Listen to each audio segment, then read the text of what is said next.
All right, he was the man behind Brexit. He made it happen. He campaigned hard to make sure Britain cut its ties with the European community, and it worked. Now there are reports that Nigel Farage is helping Donald Trump make it to the White House by helping him prepare for next week's debate. Whether you like Mr. Farage or not, he is very good at that debate thing. He joins us now out of Strasbourg, France. Nigel, very good to have you. Put these rumors to rest. Are you are you not helping Donald Trump? I'm coming out this weekend for the second debate, and I'm coming out as a guest, I'm coming out as a commentator. But you know what? The advice I've got for Donald Trump, I don't need to give to him face to face. I can give it to you right now on this show. It's very simple. The Clinton team analysed that Trump is a proud man, proud of his achievements, proud of himself, and proud of his family. And that if you attack him on his record, if you try and tear to bits, you know, his business empire and his past, he will defend himself. And my advice to Donald Trump is dead simple. Do not be accused of financial impropriety by the Clintons.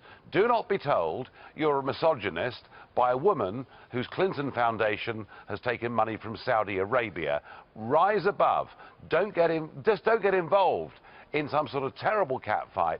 Rise above it and tell the American people why you are the candidate for change.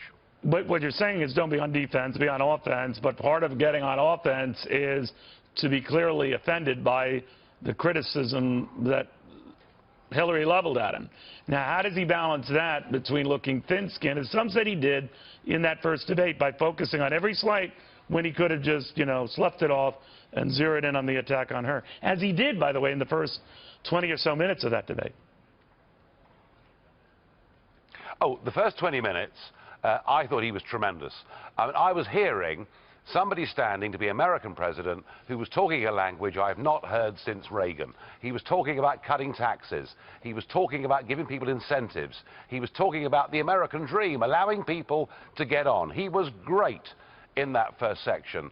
And then she very cleverly and very cynically, and with that horrible, smug expression on her face, went for him personally, and he sought to defend himself in front of the American public. And Donald, I'd say this to you, you know, don't take abuse from a Clinton. Look at their track record in a whole raft of areas. Forget about her. Ignore the criticisms. Go out there, connect with ordinary people. You've got some messages on tax cutting. You've got some messages on controlling borders and security in an age of terrorism that people really do want to hear. Now, your definition of smug might be confident, but we'll leave that out aside and get your sense of how he responds on this tax thing. She has already pointed out that he bragged about being very smart, not having to pay so much in taxes, if any, if those indications are right. But you argue that he should turn it around and say you're a fine one to be talking about financial propriety. Is that the gist of it? Absolutely. Absolutely. It's so typical of the Hillary hypocrisy, isn't it? She attacks Trump over his tax arrangements, knowing, of course, before the leak, funny how she knew beforehand, isn't it? But attacking him for what is a perfectly legal part of American tax law. You think she had a heads up on those release forms? You think she had a heads up on those release forms?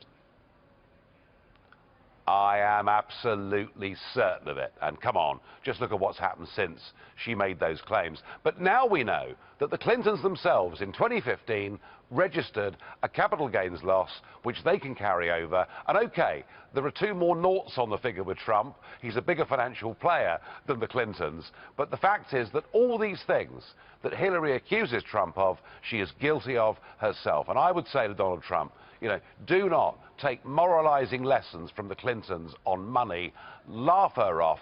The American public will get it, and explain to them how. You want to help business. You want to help industry. You want to cut taxes. That you actually believe in America and are proud to be patriotic and will make it a safer country. Do those things. Rise above her jibes. Rise above, and I repeat it, her smug expression, and you will win this next debate.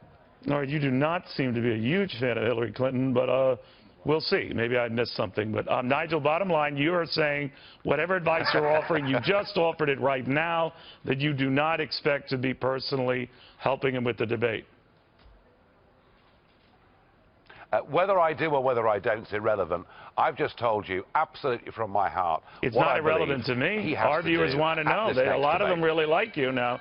If it turns out one of the best debaters on the planet, and that's coming from people who like you, is he advising Donald Trump?